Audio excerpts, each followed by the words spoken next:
యేసుక్రీస్తు నామములో ఒక మాటలు వింటున్నాను. మీ అందరికీ నా హృదయపూర్వక వందనాలు. ఈరోజు గతంలో నేను చెప్పినట్టుగా దేవుడు ప్రత్యక్షంగా కనబడతాడా? దేవుణ్ణి మనము చూడగలుగుతామా? దేవుణ్ణి మనము దేవుణ్ణి చూడగలుగుతామా? ఒకవేళ దేవుణ్ణి చూడగలిగినట్లయితే మరి దేవుడు నేను అడిగినట్టుగా నాకెందుకు కనబడడు? బైబిల్ గ్రంథంలో దేవుడు ఎవరికైనా కనబడినట్టుగా ఏదైనా ఆధారాలు ఉన్నాయా? బైబిల్ గ్రంథంలో ఒకవేళ ఆధారాలు ఉన్నట్టయితే మరి ఇప్పుడు నాకెందుకు కనబడడు? దేవుడు ఎలా ఉంటాడో అలాగా యథావిధిగా నాకు కూడా కనబడాలని ఆశ ఉంది. నాకు కూడా దేవుణ్ణిలో ఎదగాలని నాకు ఆశ లేదా? నేను కూడా దేవుణ్ణిలో ఎదగాలని నాకు ఆశ ఉంది. కానీ ఆ దేవుడు కనబడితే గనుక, ఆ దేవుణ్ణి నేను ప్రత్యక్షంగా చూస్తే గనుక ఇంకా నేను ఆత్మీయతలో ఇంకా ఎక్కువగా ఎదిగే అవకాశం ఉంది. కాబట్టి ఆ దేవుడు నాకు కనబడితే బాగుండును అని ఎవరైనా ఆశిస్తున్నారా? మీలో యొక్క మాటలు వింటున్నటువంటి వాళ్ళలో మీలో ఎవరైనా అసలు దేవుడు ఉన్నాడు అని నాకు రుజువు అయితే గనుక, దేవుడు నాకు ప్రత్యక్షమై కనబడితే గనుక అంతకంటే అదృష్టం ఏముంటుంది? ఇంకా ఆయనను వదలను, ఇంకా భక్తిలో కొనసాగుతాను. కాకపోతే ఆయన నాకు సరిగా కనబడడు కాబట్టి కొంచెం నా భక్తి అటు ఇటుగా ఉంది. అదే కనబడ్డాడు అనుకోండి, ఖచ్చితంగా ఆయనకు నేను లోబడి బ్రతుకుతాను అని మీరు చాలా మంది భావిస్తూ ఉంటారు. గమనించండి, చాలా ప్రాముఖ్యమైన టాపిక్ మీకు చెప్తున్నాను. దేవుడు కనబడతాడా? దేవుడు కనబడతాడా? ఇప్పుడు దేవుడు ఉన్నాడో లేడో మనము తెలుసుకోవాలి అని అనుకుంటే దేవుడు కనబడాల్సిన అవసరం లేదు. దేవుడు కనబడకుండా కూడా మనము దేవుణ్ణి నమ్మొచ్చు. ఎలాగో అంటే ఈ సృష్టిని అంతా మనం గమనిస్తే ఆ సృష్టిని నిర్మించినటువంటి ఒక శక్తి ఉంది, ఆయననే దేవుడు అని. ఎగ్జాంపుల్ మీకు చెప్తాను. ఇప్పుడు కరెంటు ఉంది. ఇప్పుడు ఇంట్లో కరెంటు ఉందా లేదా మీకు ఎలా తెలుస్తుంది? అక్కడ మీరు స్విచ్ ఆన్ చేయగానే మీ ట్యూబ్ లైట్ వెలుగుతుంది. ఆ ట్యూబ్ లైట్ వెళ్ళగానే కరెంట్ ఉంది అని అర్థమవుతుంది. లేదా మీరు స్విచ్ ఆన్ చేయగానే ఫ్యాన్ తిరుగుతూ ఉంది. మీరు స్విచ్ ఆన్ చేయగానే ఫ్యాన్ తిరుగుతూ ఉంది అంటే దాని అర్థం కరెంట్ ఉందిలే అని దాని అర్థం. లేదంటే ఆ వెలుగుతున్నప్పటికీ కూడా, ట్యూబ్ లైట్ వెలుగుతున్నప్పటికీ కూడా నాకు డౌట్ ఉందండి, లేదు కరెంటు ఉందో లేదో నేను వేలు పెట్టి చూస్తాను అని ఎవరైనా కరెంటు వైర్లలో వేలు పెట్టి చూస్తారా? ఒకసారి ట్రై చేసి చూడండి. అలా చేయకండి, షార్ట్ కొట్టేస్తుంది, ఎలక్ట్రికల్ షాక్ వచ్చేస్తుంది. మరి కరెంటు ఉందో లేదో నువ్వు ఎలా గమనిస్తున్నావు? స్విచ్ ఆన్ చేయగానే ట్యూబ్ లైట్ వెలుగుతుంది కాబట్టి కరెంట్ ఉందని కనుక్కుంటున్నావు. నువ్వు స్విచ్ ఆన్ చేయగానే ఫ్యాన్ తిరుగుతుంది కాబట్టి కరెంట్ ఉందని కనుక్కుంటున్నావు. అంతే తప్ప నేను ఆ ట్యూబ్ లైట్ వెలుగు నమ్మను, ఆ ఫ్యాన్ తిరుగుతుంది అంటే నేను నమ్మను, అసలు కరెంట్ ఉందో లేదో నేను టేస్ట్ చేసి మరీ నా చెయ్యి వేలు పెట్టి మరీ తెలుసుకుంటాను అనుకుంటే వాళ్ళు అవివేకులు. ఎవరు కూడా అలా చేయరు. ఎందుకంటే ఎప్పుడో ఒకప్పుడు వాళ్ళకు ఎలక్ట్రికల్ సర్క్యూట్ తగిలి ఉంటుంది కాబట్టి భయపడి అలా చేయరు. లేదా ఎవరో చెప్పి ఉంటారు, లేదురా అలా హోల్డర్లో వేలు పెట్టినా ఆ ఎలక్ట్రికల్ వైర్ని తగిలినా మనకు షార్ట్ కొట్టుద్దిరా అని ఎవరో చెప్పి ఉంటారు కాబట్టి ఆ భయానికి వేలు పెట్టరు. ఎందుకంటే ఆ స్విచ్ ఆన్ చేయగానే ఫ్యాన్ తిరుగుతుందంటే కరెంట్ ఉన్నట్టే అని తెలుసుకొని యథార్థంగా బ్రతుకుతాం. ఇప్పటికీ మీరు కూడా అదే కదా. మీ ఇంట్లో ఫ్యాన్ తిరుగుతుందంటే కరెంట్ ఉన్నట్టే కదా. మీ ఇంట్లో బల్బు వెలుగుతుందంటే కరెంట్ ఉన్నట్టే కదా. మరి యొక్క సృష్టి అంతా కూడా, సూర్య చంద్ర నక్షత్రముల యొక్క భూగోళం అంతా కూడా తిరుగుతూ ఉందంటే ఈ యొక్క సృష్టిలో మనిషి నీరు పోయకపోయినప్పటికీ కూడా వర్ష రూపంలో నీరు వచ్చి మొక్కలు మొలుస్తున్నాయి, పక్షులు బ్రతుకుతున్నాయి, జంతువులు బ్రతుకుతున్నాయి అంటే దానికి కారణం దేవుడు వాటిని పోషిస్తున్నాడు అనేగా దాని అర్థం. ఇప్పుడు లేఖనాలకు వెళదాం. దేవుడు కనిపిస్తాడా? దేవుణ్ణి మనిషి చూడగలుగుతాడా? ఎగ్జాంపుల్ చాలా క్లియర్గా, తొందరగా, ఫాస్ట్గా చేస్తాను చూడండి. మానవులు ఆయన సంపూర్ణ మహిమను లేదా సంపూర్ణ తేజస్సును ఏ మనుషుడు కానీ చూడలేడు, చూసి తట్టుకొని బ్రతకలేడు. గమనించండి, ఈ భూమి పైన ఉన్నటువంటి ఏ మనిషి కూడా, ఏ ప్రాణి కూడా దేవుని యొక్క సంపూర్ణ మహిమను, దేవుని యొక్క సంపూర్ణ వెలుగును చూసి తట్టుకోలేడు, చూసి బ్రతకలేడు, చూసి ఈ భూమి పైన చలించి ఉండలేడు. కారణం ఏంటంటారు? వినండి. మనకు ఇక్కడ క్రొత్త నిబంధనలో ఒక విషయం ఉంది, మనందరికీ తెలుసు. క్రొత్త నిబంధనలు ఏంటంటే యేసుక్రీస్తు ఎప్పుడైతే గెస్సమనే వనానికి వెళ్ళి ప్రార్థన చేస్తున్నటువంటి సందర్భంలో అప్పటికే మన డబ్బుకు బాగా ఆశిస్తున్నటువంటి వ్యక్తి ఇస్కరియోతు యూదా పిలాతుకును బంట్రోతులకును ఒక మాట చెప్పి వచ్చాడు. ఏమని? నేను యేసుక్రీస్తును అప్పగిస్తాను, మీకు నాకు డబ్బులు ఇవ్వండి అని అక్కడ డీల్ కుదుర్చుకొని వచ్చాడు.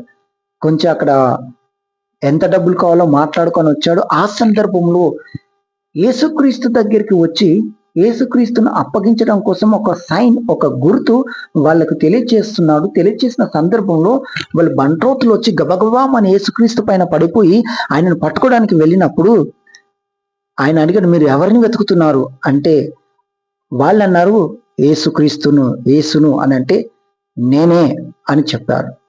అక్కడ చదవండి, మీకు అర్థమవుతుంది అక్కడ ఏం జరిగిందో. ఆ మాట నేనే అని ఆ ఒక్క మాట పలకగానే అక్కడ జరిగిన సిచ్యువేషన్, నేనే అనే మాటకి ఎగోమి అని అరామిక్ భాషలో ఎగోమి అని అనగానే అక్కడ జరిగినటువంటి సిచ్యువేషన్ ఏంటో చూడండి.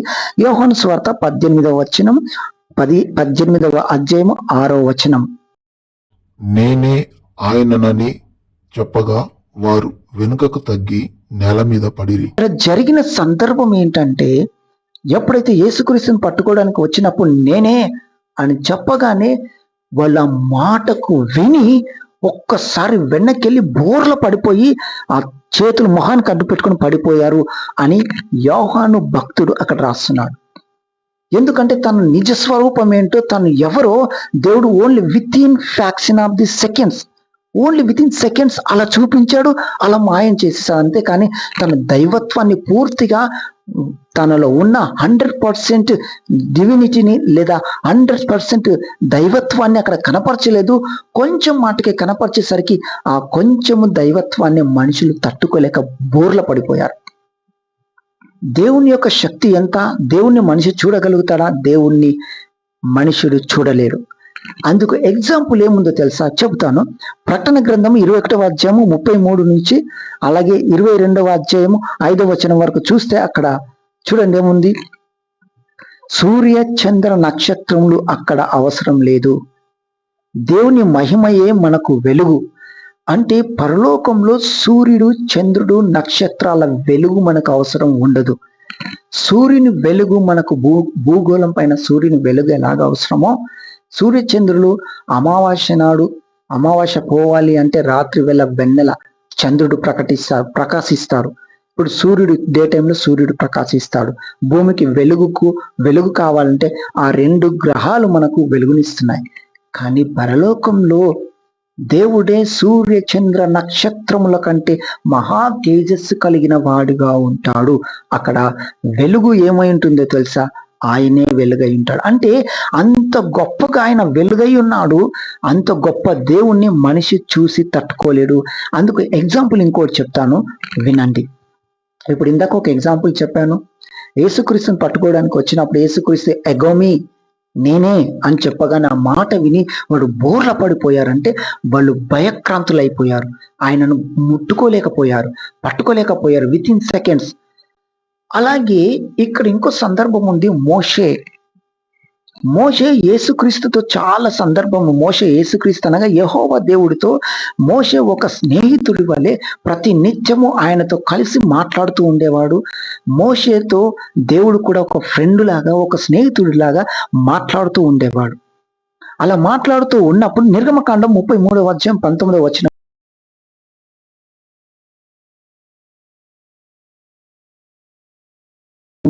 అక్కడ మనం చూస్తాము. ఒక్కసారి చదవండి. అక్కడ మోషే ఏమంటాడంటే, ప్రభువా నువ్వు ఇంత ప్రేమగా నాతో ఉన్నావే, ఇంత ఫ్రెండ్షిప్ చేసావే, నీ స్వరాన్ని వింటున్నాను తప్ప ఒక్కసారి నిన్ను చూడాలని ఉందయ్యా.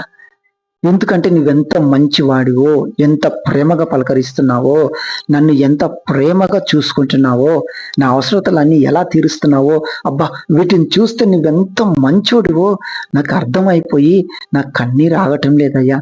అందుకే ఒక్కసారి నేను చూస్తానయ్యా, ప్లీజ్ అయ్యా, ఒక్కసారి చూస్తే అవకాశం ఇవ్వవా అని మోషే యెహోవా దేవునితో అడుగుతున్నాడు. అప్పుడు యెహోవా దేవుడు అంటున్నాడు, మోషే నీ ఎదుట నా మహిమంతా అంతా చూపిస్తా, నా మంచితనం అంతా చూపిస్తా, కానీ నేనెవరు, నేను ఎలా ఉంటాను అదే యాజ్ ఇట్ ఈజీగా నేను నీకు కనబడితే నువ్వు చచ్చిపోతావు మోషే, నువ్వు బ్రతకవు. అప్పుడు మోషే సిచ్యువేషన్ అర్థం చేసుకోవాలి. మనము అక్కడ వెళ్తే మనకు అర్థమవుతుంది. ఈ టైంలో మనము మోషే దగ్గరికి వెళ్తే ఆయన ఏం ఆలోచిస్తుండో మనకు అర్థమవుతుంది. అప్పుడు మోషే అంటున్నాడు, లేదు లేదు ప్రభువా, నువ్వంటే నాకు ఎంత ఇష్టమో నాకు తెలుసు, నీకు కూడా తెలుసు, ఒక్కసారి చూస్తా నిన్ను, ఒక్కసారి. అదే మోషే చెప్తున్నా కదా, నా మాటలు విను చాలు, నా క్రియలు చూడు చాలు, కానీ నా నిజ స్వరూపాన్ని నువ్వు చూడలేవు మోషే, తట్టుకోలేవు, కాలి బూడిదైపోతావు మోషే. ప్రభా ప్లీజ్ ప్రభా, ఒక్కసారి ఎలాగైనా ఒక్కసారి చూస్తా, ప్లీజ్ చూస్తాను ప్రభా. ఎప్పుడైతే మోషే ఆ దేవునితో సన్నిహితంగా రిలేషన్ ఏర్పడిందో, దేవునితో ప్రేమలో పడిపోయాడో, దేవునితో పెనవేసుకొని పోయాడో, దేవుని హృదయంతో మోషే హృదయం ఎప్పుడైతే ఏకమైపోయాయో, అప్పుడు మోషే తాను తల్లడిల్లిపోతున్నాడు, దేవుని చూడాలి చూడాలి అనే ఆశ. ఏ వ్యక్తి అయితే ఒక వ్యక్తిని బాగా ప్రేమిస్తాడో, ఒక వ్యక్తిని బాగా అభిమానిస్తాడో, ఆ వ్యక్తి ఖచ్చితంగా చూడాలని కోరుకుంటాడు. ఒకసారి చూస్తాను, దగ్గరికి వెళ్ళి చూస్తాను, ఎప్పుడు ఫోన్లో మాట్లాడమేనా, ఒకసారి దగ్గరికి చూద్దాం, పలకరిద్దాం అని ఆశిస్తాడు. అలాగే మోషే కూడా తను ప్రేమ కలిగిన దేవుణ్ణి చూసి, ఆ ప్రేమను చూసి తట్టుకోలేక ఒక్కసారి కనబడు యేసయ్యా, ఒక్కసారి కనబడు తండ్రి అని అడిగినప్పుడు మోషే, నన్ను చూడలేవు మోషే, వద్దు అన్నాడు. అయినా కానీ వినట్లేదు మోషే. అందుకు దేవుడే ఏమంటున్నాడో తెలుసు, ఎందుకంటే ఆయన ప్రేమ కలిగిన వాడు కాబట్టి, అయ్యో నా బిడ్డ ఇంత పరితపిస్తున్నాడే నన్ను చూడాలని చెప్పేసి ఆయన కూడా ఆశించి, సరే మోషే నువ్వు అన్నట్టుగానే నేను కనబడతాను, కానీ నా మొత్తం స్వభావాన్ని నీకు చూపించను, నేను యథావిధిగా నా 100% పవర్ ఏం కలిగి ఉన్నానో, నా 100% పవర్ నీకు కనిపించనివ్వను. ఒకవేళ కనిపించాననుకో నువ్వు చచ్చిపోతావు. అందుకే ఆ బండ చాటున వెళ్ళి దాక్కో. నేను వెళుతున్నప్పుడు నా వెనక వెలుగు మాత్రమే కొంచెం నువ్వు చూడగలుగుతావు. ఆ వెలుగు కూడా నేను దాటిపోయిన తర్వాత ఆ వెలుగు అక్కడ పడుతుంటది కదా, ఆ వెలుగును మాత్రమే నువ్వు చూడగలుగుతావు. ఇంకా ఎక్కువ చూడాలనుకోకు, అది నీకు మంచిది కాదు, నీకు క్షేమం కాదు అని మోషేకు దేవుడు, యెహోవా దేవుడు తెలియజేసినట్టుగానే అక్కడ ఎప్పుడైతే మోషే ఇక హ్యాపీగా ఫీల్ అయిపోయాడు, సరే సరే ఇంకా చూస్తాను, నేను చూస్తాను, ఇంకా ఆయనను చూస్తానని బాగా ఆయన ఎక్స్ట్రీమ్గా చాలా ఆనందంతో సంతోషంతో ఉన్నాడు. అప్పుడు ఒక బండ చాటున వెళ్ళి మోసే దాచుకున్నప్పుడు మోషే, నా వెలుగు కూడా నీ పైన పడకూడదు, నువ్వు కాలిపోతావు, అందుకే బండ చాటుకు దాక్కో. అంటే ఇక్కడ గమనించండి, దేవుని యొక్క శక్తి, దేవుని యొక్క పవర్ దేన్నైనా కాల్ చేస్తుంది అంటే ఆయన అంత శక్తివంతుడు. ఇప్పుడు ఆయన వెలుగు భూలోకం పైన కూడా ప్రసరిస్తూ ఉంది, కానీ భూలోకం కాలిపోవటం లేదు. దీని అర్థము ప్రత్యక్షంగా ఆయన అగ్ని గోళమని కాదు, దాని అర్థం ఆయన అంత శక్తిమంతుడు అని దాని అర్థం. మోషే ఎప్పుడైతే బండ చాటును దాక్కొని ఉన్నాడో, అప్పుడు మోషేకు దేవుడు చెప్తాను, మోషే బీ రెడీ, నేను నా పని స్టార్ట్ చేస్తున్నాను, ఇంకా నేను వచ్చేస్తున్నాను, బయటికి తప్పిదారి కూడా బయటికి రాకు, ఒకవేళ బయటికి వెళ్ళావా కాలిపోతావు. మోషే కూడా దేవుని మాటకు లోబడి సరే అని దాచుకున్నాడు. అప్పుడు దేవుడు అలా వెళ్ళిపోయిన తర్వాత, దేవుడు అక్కడి నుంచి వెళ్ళిపోతే ఆ వెలుగు అక్కడ పడుతుంది కదా, మోషే ఆ వెలుగును చూసే సొమ్మసిల్లి పడిపోయాడు అని ఎక్స్ట్రా బిబ్లికల్ థియరీ చెబుతుంది. ఎప్పుడైతే మోషే దేవుడు వెళుతున్నప్పుడు, దేవుడు అక్కడి నుంచి వెళ్ళిన తర్వాత ఆ వెలుగు మట్టుకు అక్కడ నీడ పడిందే, ఆ నీడను చూసే సొమ్మసిల్లి పడిపోయాడు అని ఎక్స్ట్రా బిబ్లికల్ థియరీలో రాయబడి ఉంది. అప్పుడు మోషే మళ్ళీ తేరుకొని చూసి తను పశ్చాత్తపడినట్టుగా కూడా ఎక్స్ట్రా బిబ్లికల్ థియరీలో ఉంది. అయ్యో, ఇంత గొప్ప మహిమ కలిగిన వాడవా నువ్వు, ఇంత గొప్ప తేజస్సు కలిగిన దేవుడవా నువ్వు, ప్రభువా మళ్ళీ ఒకసారి నిన్ను కనబడు అని నేను అడగను అని తీర్మానం చేసుకున్నట్టుగా కూడా ఉంది. అప్పుడు బహుశా దేవుడు మళ్ళీ అడిగి ఉంటాడు, మోషే మళ్ళీ ఒకసారి కనబడను, వద్దు నాయన వద్దు, నీ వెలుగు నువ్వు వెళ్ళిపోతుంటే నీ నీడని చూసి నేను తట్టుకోలేక సొమ్మసిల్లి పాడిపోయాను. ఇంకా చాలు తండ్రి, బుద్ధి గడ్డి తిని కనబడని అడిగాను. ఇప్పుడు నాకు అర్థమైంది రియల్ సిచ్యువేషన్ ఏంటో. నువ్వు గనక నాకు కనబడ్డావా నేను చచ్చి బూడిదైపోతాను. నాకు తెలుసు నాయన, నీ ప్రేమ చాలు, నీ క్రియలు నాకు చాలు, నువ్వు కనబడాల్సిన అవసరం లేదు. గమనించండి, మరికొంతమందికి దేవుడు కనబడతాడు కదా, ఎస్ కనబడతాడు. కలలో కనబడతాడా, ఎస్ కనబడతాడు. ప్రత్యక్షంగా దర్శనమిస్తాడా, ఎస్ దర్శనమిస్తాడు. ఎలాగో తెలుసా, నీవు ఎంత కెపాసిటీని తట్టుకోగలవో అంత కెపాసిటీలోకి తగ్గి, అంత గొప్ప దేవుడు అయినప్పటికీ కూడా సూర్యచంద్ర నక్షత్రముల వెలుగు అవసరం లేనంత తానే సూర్యచంద్ర నక్షత్రములంత గొప్ప వెలుగు కలిగిన దేవుడు అయ్యుండి కూడా నీవు ఆశిస్తే, నీకు దర్శించాలి, నిన్ను దర్శించాలని ఆయన ఆశిస్తే గనక నీవు ఎంత తట్టుకోగలవో అంత కెపాసిటీలోకి తగ్గి వస్తాడు, దర్శనమిస్తాడు.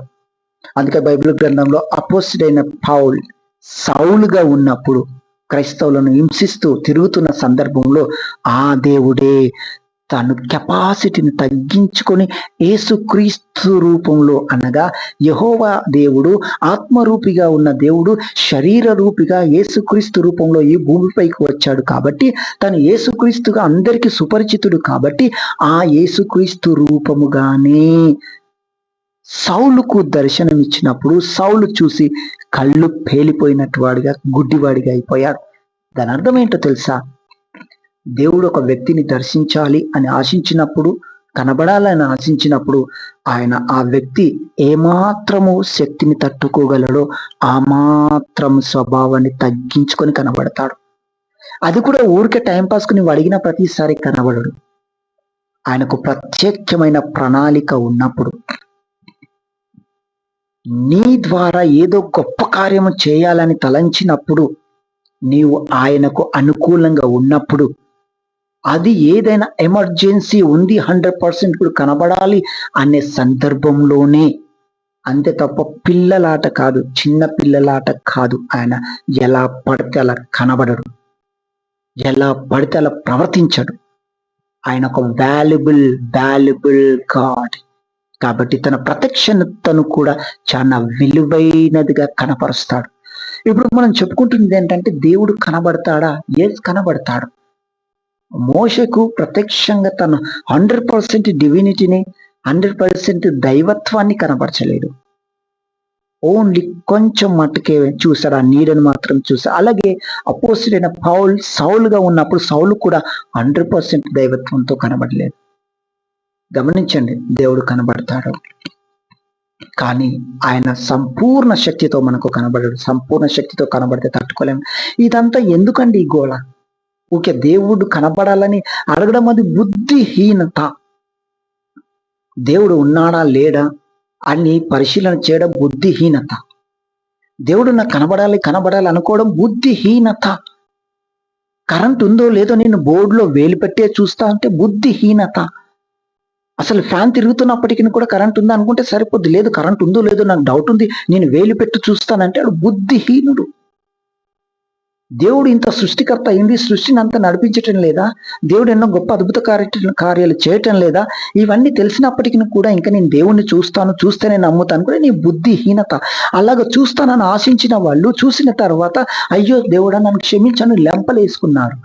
మోషే అదే పని చేసి ఉంటాడు. అయ్యో మళ్ళీసారి నేను అడగను ప్రభా కనబడనేసి, ఎందుకంటే నువ్వు కనబడితే ఆ శక్తిని చూసి నేను తట్టుకోలేను.